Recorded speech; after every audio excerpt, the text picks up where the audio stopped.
Hello दोस्तों, राधे राधे। कैसे हैं आप सब लोग? आई होप सब आप अच्छे ही होंगे और अपनी पढ़ाई भी अच्छे से कर रहे होंगे। अपने आने वाले एग्ज़ाम के बारे में, जैसे एनटीपीसी का एग्ज़ाम है और ग्रुप डी का एग्ज़ाम है। तो दोस्तों, आप मुझे कमेंट्स में एक ही सवाल पूछ रहे हैं बार बार कि हमारा मैथ अच्छा नहीं है, हम अपने मैथ को कैसे अच्छा करें। तो दोस्तों, मैं आपका इसी क्वेश्चन का जवाब देने आई हूँ आज।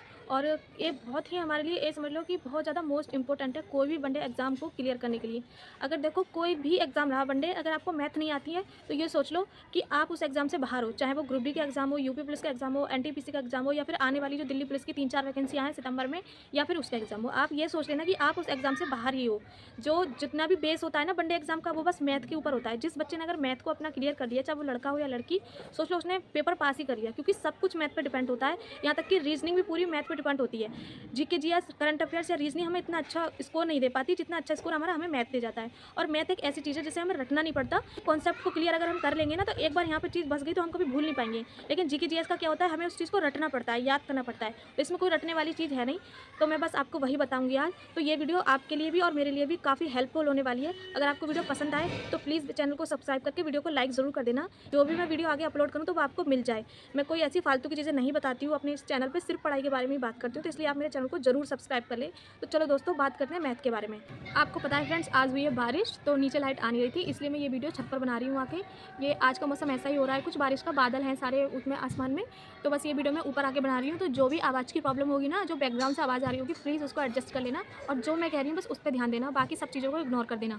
तो फर्स्ट ऑफ ऑल आपको मेरी एक ही बात माननी पड़ेगी यूट्यूब से। जिस टीचर की आपको लैंग्वेज समझ में आए, जो टीचर का पढ़ा हुआ जो तरीका है पढ़ाने का, वो सब कुछ समझ में आए, उनकी भाषा समझ में आए, वो क्या कह रहे हैं, सब कुछ जो समझ में आए, बस उस टीचर की सारी क्लासेस अपने यूट्यूब पे सर्च करके उनकी एक प्लेलिस्ट ढूंढ दें।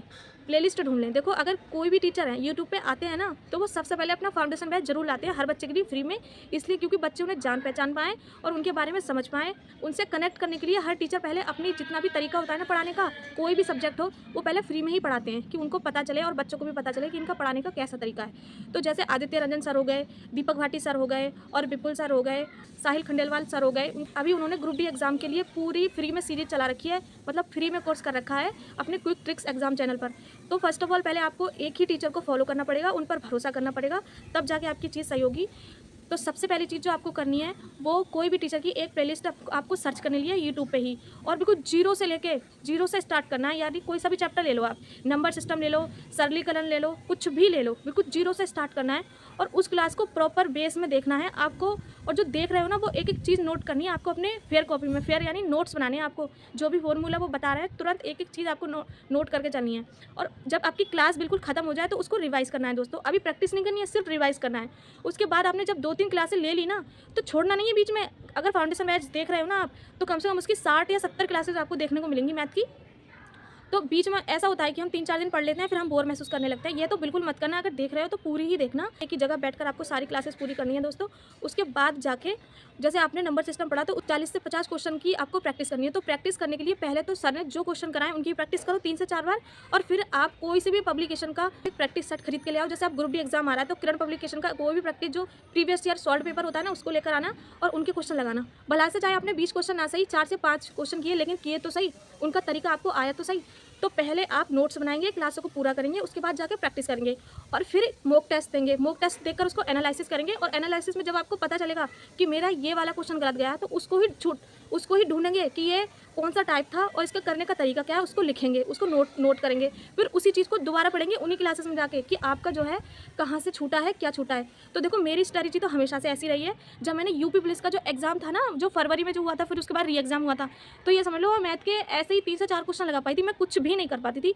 लेकिन जब पेपर हुआ, मुझे अपने आप में बहुत शर्म आई कि मैंने बायो से एंटर कर रखा है और मैं मैथ नहीं कर पा रही, तो बिल्कुल डालते हम पर, हम कुछ नहीं कर पा रहे हैं। उसके बाद मैंने 1.5 से 2 महीना मैथ को दिया इसी तरीके से। पहले मैंने सर की प्रॉपर क्लासें ली, और मैं बता दूं, मैंने दीपक भाटी सर से पढ़ा था RWA चैनल पर, और मैंने किसी टीचर से मैथ नहीं पढ़ी है।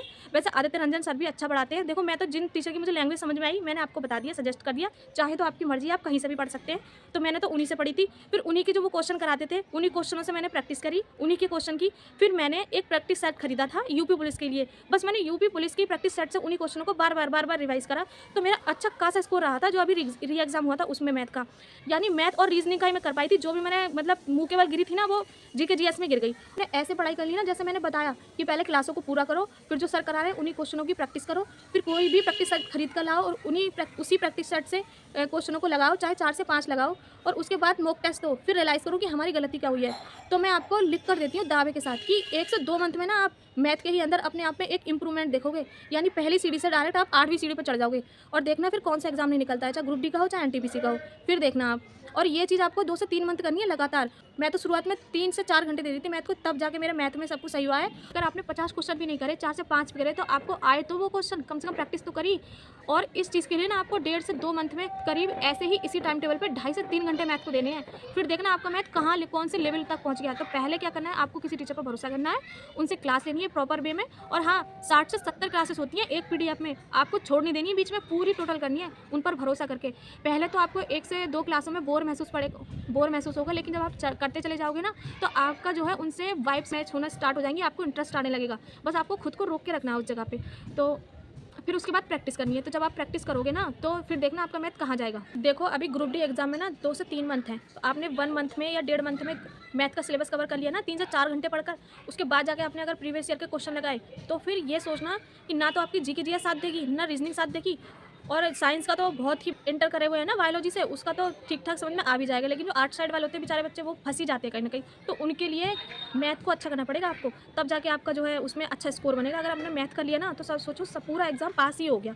तो अभी काफ़ी टाइम है, अपने मैथ पे ध्यान दो और अच्छे से पढ़ाई करो। जैसे मैंने बताया है कि किसी भी टीचर की प्लेलिस्ट ढूंढो, उन पर भरोसा करो, सारी प्लेलिस्ट की क्लासों के नोट्स बनाओ, और फिर उन्हीं क्वेश्चन को लिखो, एक एक क्वेश्चन को, और उन्हीं क्वेश्चन की 3 से 4 बार प्रैक्टिस करो। फिर क्या कहते हैं, ग्रुप डी एग्जाम का कोई भी प्रीवियस ईयर का प्रैक्टिस सेट खरीद कर लाओ, उन क्वेश्चन की प्रैक्टिस करो, भले एक दिन में 10 ही क्वेश्चन करो, लेकिन करो जरूर। फिर देखना आपका मैथ कौन से लेवल पर जाकर पहुंचता है और आपको कैसे सिलेक्शन दिलाता है इसी ग्रुप डी एग्जाम के लिए। देखो मैं मानती हूँ कि ग्रुप डी की जॉब जो है उतनी मतलब अच्छा नहीं है, जैसे हम वर्दी है फोर्स लाइन में जाना चाहते हैं जिसमें वर्दी मिले, लेकिन आगे आ तो रही ना दिल्ली पुलिस की वैकेंसी, उसमें धज्जी उड़ा देना। फिर अभी से तैयार कर लो। थोड़ी सी आपको दिक्कत होगी स्टार्टिंग में, जब आपको टीचर के साथ मिल जाओगे ना आप दोस्त के तरीके से, और उन्हें समझना शुरू कर दोगे, तो आपको इंटरेस्ट आने लगेगा। ऐसे ही मैंने किया था, शुरू में इतनी तकलीफ होती थी ना मुझे कि मुझे नींद सी आती थी क्लास में, लेकिन अब मुझे बहुत इंटरेस्ट आता है। जो भी मैं ज़्यादा ध्यान देती हूँ तो मैथ पे ध्यान देती हूँ। जीके जीएस को तो हम पढ़ ही लेते हैं, याद ही कर लेते हैं, वो तो एक रटने वाली चीज़ है, लेकिन इसको रटने वाली चीज़ नहीं, समझने वाली चीज़ है। मैंने जैसे बताया वैसे ही काम करो इस पर, और फिर देखना आपकी मैथ कहाँ जाती है। तो मैंने आपको क्या बताया, किसी भी टीचर पर भरोसा करना है, उनकी क्लास लेनी है, उनकी ही प्लेलिस्ट से सारी क्लासेस लेनी है। फिर आपको एक प्रैक्टिस सेट खरीदना है प्रीवियस ईयर पेपर का, जो आपका ग्रुप डी एग्जाम आ रहा है उसका ही खरीद लो, आपके लिए बेनिफिट रहेगा। या फिर टेक्स्ट बुक पे उसका पास खरीद लो पूरे 1 साल का। 1 मंथ का तो लेना नहीं है आपको, वो बेकार होता है, उतने रुपये में इतना महंगा देते हैं। तो उसका पास खरीद लो। उसी जो आपने चैप्टर लगाया, नंबर सिस्टम, जो भी टाइम एंड वर्क लगाया या परसेंटेज लगाया, जो भी लगाया आपने, उसी के 20 से 30 क्वेश्चन की प्रैक्टिस करनी है एक ही टॉपिक के। और उसके बाद जाके प्रैक्टिस जो जिस रफ में करो ना, उसकी धज्जियाँ उड़ा देना। बिल्कुल ऐसा नहीं लगना चाहिए कि हमने मतलब ऐसे ही खेल करा है, तब जाके आपका मैथ सही होगा। अगर आपको एग्जाम में पास होना है तो, वरना मैथ अगर आपका सही नहीं हुआ तो आउट अभी से समझ लो अपने लिए, बिल्कुल बाहर हो उस एग्जाम से, अगर आपका मैथ सही नहीं है तो मैंने तो अपना मैथ ऐसे ही मतलब अच्छा किया था। अगर आपको मेरी बात पे थोड़ा सा भी भरोसा हो तो इसको अमल करके जरूर देखना। 2.5 से 3 घंटे देना मैथ के लिए, अभी स्टार्टिंग से ही, अभी काफ़ी टाइम है, करीब जून में जाके ग्रुप डी एग्जाम होगा। तो आई होप आप सब समझ ही गए होगे, और जो मैंने बताया शायद उस पर काम भी करोगे। तो दोस्तों मैं इस वीडियो को यहीं एंड करती हूँ, शायद आप समझ ही गए होगे मेरी बात को। तो इस वीडियो में सिर्फ इतना ही। अगर आपका कोई भी क्वेश्चन है तो आप प्लीज़ मुझे कमेंट में ज़रूर करके बताना, और पॉजिटिव कमेंट करा करो दोस्तों, नेगेटिव बिल्कुल मत करा करो। अगर कोई मेहनत कर रहा है ना, तो प्लीज़ उसको सपोर्ट करो, ना कि उसको निराश करो। आपके लिए दिल से धन्यवाद इतना सपोर्ट करने के लिए मुझे।